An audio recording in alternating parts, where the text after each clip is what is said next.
রাজপুর একটা ছোট্ট গ্রাম, যেখানে মাটির ঘর, সরু রাস্তা আর পুকুরের পাশে ছড়ানো ছোট আঙিনা। গ্রামের দক্ষিণ প্রান্তে ছিল এক পুরনো পুকুর। এই পুকুর ছোট, কিন্তু গ্রামের মানুষদের মনে অজানা ভয় জাগাত। তারা বলতো, পুকুর শুধু জল নয়, এটি অতীতের লাল দাগের সঙ্গে বাঁধা।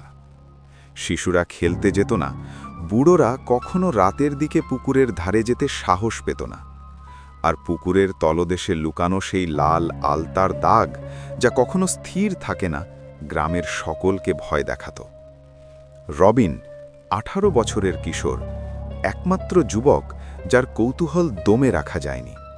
সে গ্রামের বাইরে পড়াশোনা করলেও ছুটিতে ফিরে এসে পুকুরের রহস্য দেখতে চায়। এক বিকেলে ছায়াময় আকাশের নিচে সে পুকুরের ধারে বসল। জল শীতল, কিন্তু চোখে পড়ল অদ্ভুত, জলের তলে লাল আলতার দাগ নাচছে। সে প্রথমে ভেবেছিল মাটি বা পলির দাগ, কিন্তু দাগগুলো আলোতে উজ্জ্বল হয়ে নাচছে। এই কি? রবিন চমকে বলল। হাওয়া চলল, জলের ঢেউয়ে আলতার দাগ যেন জীবন পাওয়া। রবিন অনুভব করল আলতার দাগ তার দিকে হাত বাড়াচ্ছে। পরের রাতে সে আবার পুকুরের ধারে গেল। এবার ছাইদা, গ্রামের বুড়ো গৃহস্থ, তাকে অনুসরণ করছিল। যে লাল দাগ তুমি দেখেছ, তা চোখের জন্য নয়, কেউ ধরলে আর ফিরে আসে না। ছাইদার কণ্ঠ কম্পমান। রবিন চুপ। ছাইদা বলল, 50 বছর আগে এক তরুণী ডুবে গিয়েছিল। সে মারা যায়নি, তার আত্মা জল আর মাটির সঙ্গে মিশে গেছে। কেউ স্পর্শ করলে আত্মা তাকে টেনে নেয়। রবিনের কৌতূহল আরও বেড়ে গেল। পরের কয়েকদিন গ্রামের মানুষরা দেখল রবিন পুকুরের ধারে দাঁড়িয়ে রাত কাটাচ্ছে। কেউ কেউ বলল আলতার দাগ তাকে ডাকছে। রবিনের মা সতর্ক করল, ওই পুকুরে যেও না, অনেক মানুষ হারিয়েছে। কিন্তু রবিন থামল না। পূর্ণিমার রাতে সে আবার পুকুরের ধারে এলো। লাল আলতার দাগ এবার আরও স্পষ্ট, প্রায় যেন কারো মুখ, চোখ বন্ধ, হাত সামনে। হঠাৎ জলের ঢেউ তার হাত স্পর্শ করল। সে চিৎকার করতে চাইল, কিন্তু গলায় শব্দ আসলো না। জলের তলে তাকে টেনে নেওয়া হলো। রবিনের অচেতন হওয়া আর পুকুরের লাল আলতার প্রথম মুখোমুখি ভয় ছিল শুধু শুরু।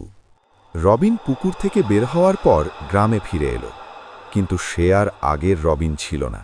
তার চোখে অদ্ভুত শূন্যতা। গ্রামের মানুষরা বলল তার শরীর ঠিক আছে, কিন্তু মনে অদ্ভুত পরিবর্তন। রবিনের বন্ধু আরিফ প্রশ্ন করল, তুই আবার পুকুরে গিয়েছিস? রবিন চুপ। সে জানত পুকুর শুধু জল নয়, এটি অতীতের বেদনায় বন্দি আত্মার আয়না।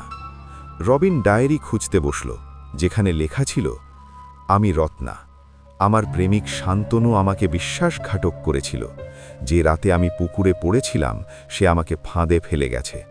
আমি মরিনি, কিন্তু আমার আত্মা জল আর মাটির সঙ্গে মিশে গেছে।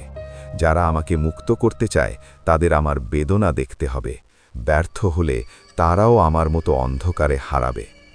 রবিন বুঝল, রত্নার আত্মা শুধু আটকে নেই, সে চায় সত্য প্রকাশ হোক। রবিন রাতের দিকে পুকুরের ধারে এলো। লাল আলতা নাচছে, এবার আরও স্পষ্ট, প্রায় যেন রত্নার মুখ হাত বাড়িয়ে টানছে। সে বলল, যদি তুমি আমাকে মুক্ত করতে চাও, আমার দোষ খুঁজে বের করো। রবিন বুঝল এটি পরীক্ষা। পরবর্তী কয়েক রাত সে স্বপ্ন এবং বাস্তবের মাঝে ভেসে থাকল। প্রতিটি রাতে সে শান্তনের গল্প শুনল, কিভাবে সে রত্নাকে ফাঁদে ফেলে, কিভাবে পুকুরে ফেলে। রবিন দেখল লাল আলতার শক্তি বৃদ্ধি পাচ্ছে। প্রতিটি নাচের মধ্যে রত্নার দুঃখ আর শান্তনের অপরাধ এক হয়ে গেছে। এক রাত জলে হঠাৎ একটি হাত বেরিয়ে আসে। রবিন চমকে যায়।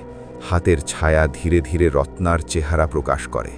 সে চিৎকার করে বলে, এবার তুমি আমার কাহিনী জানবে, মুক্তি দাও। রবিন বুঝল পুকুর শুধু অতীত নয়, এটি জীবিতদেরও পরীক্ষা করছে।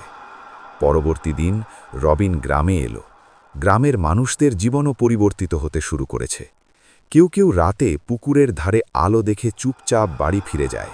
কেউ স্বপ্নে রত্নার চিৎকার শুনে দিশাহারা। রবিন স্থির করল সে পুকুরের গভীরতম দাগ খুঁজে বের করবে। যদি সে সফল হয় রত্না মুক্ত হবে, ব্যর্থ হলে পুকুর তাকে ভেতরে টেনে নেবে, আর তার গল্প ইতিহাসের অন্ধকারে হারাবে। রবিন কয়েকদিনের জন্য গ্রামে নিজেকে গোপন করেছিল, কিন্তু তার ঘুম ভাঙছিল স্বপ্নে। রাতারাতি পুকুরের লাল আলতার দাগ তাকে ডাকছিল। সে বুঝতে পারল পুকুরের জল কেবল অতীত নয়, এটি জীবিতদেরও মনে ঢুকে পড়ছে। এক রাতে সে চুপচাপ পুকুরের ধারে এলো। পূর্ণিমার আলো কাঁচের মতো ঝলমল করছিল। লাল আলতা নাচছিল, এবার আরও বাস্তব, প্রায় যেন রত্নার চোখে চোখ, হাত বাড়িয়ে টানছে। রবিন জড়িয়ে ধরল নিজের মনকে। সে জানল পুকুর কেবল জল নয়, এটি রত্নার অতীতের প্রতিফলন, তার বিশ্বাসঘাতকতা এবং প্রতিশোধের শক্তি। ডায়েরিতে লেখা ছিল, যে আমার সত্য জানবে সে আমাকে মুক্ত করতে পারবে, যারা ব্যর্থ হবে তাদের জীবনও পুকুরের মতো অন্ধকারে হারাবে। রবিন গভীর নিঃশ্বাস নিয়ে জলে হাত ঢোকাল। হঠাৎ জলের তল থেকে শান্তনের মুখ দেখা দিল, চোখে লজ্জা, মুখে অপরাধের দাগ। রত্নার চিৎকার, মুক্ত করো আমাকে, পুকুরে গর্জন করল। রবিন বুঝল মুক্তি পেতে হলে তাকে সত্য বের করতে হবে। সে জানল শুধু আলতা দেখা বা স্পর্শ করা যথেষ্ট নয়, তাকে রত্নার বিশ্বাসঘাতক প্রেমিক শান্তনের ইতিহাস খুঁজে বের করতে হবে। পরবর্তী কয়েক রাত সে পুকুরের ধারে বসে ইতিহাস খুঁজল। সে গ্রামের বুড়োদের কাছে গেল। গ্রামবাসী চুপ, কেউ কিছু বলল না। তবে সে একটি পুরনো চিঠি পেল, যেখানে লেখা ছিল শান্তনু রাতে রত্নাকে পুকুরের ধারে ডেকে আনে আর তারপর পালিয়ে যায়। রবিন বুঝল পুকুরের লাল আলতা শুধু রত্নার দুঃখ নয়, এটি বিশ্বাসঘাতকতার প্রতিশোধও। এক রাত পুকুরের জলে হঠাৎ হাত বেরিয়ে এলো। রবিন চমকে গেল।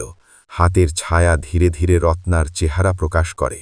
সে চিৎকার করে বলে, এবার তুমি আমার কাহিনী জানবে, মুক্তি দাও। রবিন বুঝল পুকুর শুধু অতীত নয়, এটি জীবিতদেরও পরীক্ষা করছে। পরবর্তী দিন রবিন গ্রামে এলো। গ্রামের মানুষদের জীবনও পরিবর্তিত হতে শুরু করেছে। কেউ কেউ রাতে পুকুরের ধারে আলো দেখে চুপচাপ বাড়ি ফিরে যায়, কেউ স্বপ্নে রত্নার চিৎকার শুনে দিশাহারা। রবিন স্থির করল সে পুকুরের গভীরতম দাগ খুঁজে বের করবে। যদি সে সফল হয় রত্না মুক্ত হবে, ব্যর্থ হলে পুকুর তাকে ভেতরে টেনে নেবে, আর তার গল্প ইতিহাসের অন্ধকারে হারাবে। রবিনের হৃদয়ে তীব্র ব্যথা আর ভয়ের মিশ্রণে ধুকপুক করছে। রাতের অন্ধকার, পূর্ণিমার আলো আর পুকুরের জলের লাল আলতা সবকিছু যেন একসঙ্গে যেন জীবনকে শূন্য করে দিচ্ছিল। এই রাত সে জানত তার পরীক্ষা চূড়ান্ত।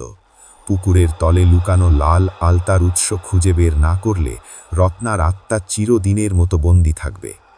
রবিন ধীরে ধীরে জলে নামল। ঠান্ডা জল তার চামড়ায় লাগল, কিন্তু সে পিছিয়ে গেল না। প্রতিটি ঢেউ যেন তার মনকে পরীক্ষা করছে। হঠাৎ জলের তল থেকে একটা মৃদু ফিসফিস শোনা গেল। রত্নার কণ্ঠ, যদি সত্য খুঁজে পাও আমি মুক্ত হব, ব্যর্থ হলে তুমি আমার সঙ্গে হারাবে। রবিন গভীর নিঃশ্বাস নিয়ে চোখ বন্ধ করে সে নিজের কল্পনা এবং বাস্তবের মাঝে পার্থক্য হারিয়ে ফেলল। জলে নেমে সে দেখল রত্নার মুখ, শান্তনের মুখ আর লাল আলতার ছায়া সব মিলিয়ে একাকার। রত্নার আত্মা বলল, শান্তনু আমাকে প্রতারণা করেছিল, সে আমার বিশ্বাস ভেঙেছিল। তাকে খুঁজে বের করো, তার ভুল প্রকাশ করো, এটাই আমার মুক্তি। রবিন তার সব সাহস জোগাল। সে গ্রামের পুরনো দালানে গেল, যেখানে শান্তনু তখনও বাস করত। শান্তনুর মুখে অপরাধের দাগ স্পষ্ট। রবিন সাহস নিয়ে বলল, রত্না এখানে আছে, তার দুঃখ প্রকাশ করা হবে, তুমি তার বিশ্বাসঘাতকতার জন্য দায়ী। শান্তনু ভয় পেয়ে ধীরে ধীরে সব স্বীকার করল। তার কণ্ঠে কম্পমান অনুশোচনা, চোখে অপরাধের ছাপ।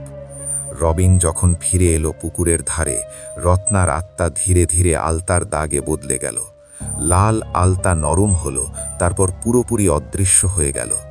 রত্নার কণ্ঠ ফিসফিস করল, শেষবার, ধন্যবাদ, তুমি আমাকে মুক্ত করেছ। পুকুর শান্ত, নদীর মতো আলো প্রতিফলিত, আর গ্রামের মানুষদের জীবন ধীরে ধীরে স্বাভাবিক হয়ে এলো। কেউ আর রাতে অদ্ভুত আলো দেখল না, কেউ স্বপ্নে চিৎকার শুনল না। রবিন বুঝল, সত্য এবং সাহসী রত্নার মুক্তির চাবিকাঠি। তবে পুকুরের রহস্য চিরকাল গ্রামবাসীর মনে অদৃশ্যভাবে রয়ে গেছে। পুকুর পাড়ে পড়ে থাকা আলতার দাগ শেষ হয়ে গেল, কিন্তু সেই দাগের স্মৃতি, রত্নার বেদনাময় আত্মার গল্প আর রবিনের সাহস সবই চিরকাল রাজপুর গ্রামে বলা হবে। রাত পার হলো, সূর্য উঠল। রবিন পুকুরের ধারে বসে ভাবল, কত অদ্ভুত ঘটনা তিনি দেখলেন, কত অদ্ভুত শক্তি অনুভব করলেন। কিন্তু সে জানল, পুকুরের রহস্য শুধুই ভয় নয়, এটি মানবের সাহস, সত্য এবং অনুশোচনার গল্প। এভাবেই পুকুর পাড়ে পড়ে থাকা আলতার দাগের গল্প শেষ হলো একটি ভয়ঙ্কর হরর ক্লাইম্যাক্স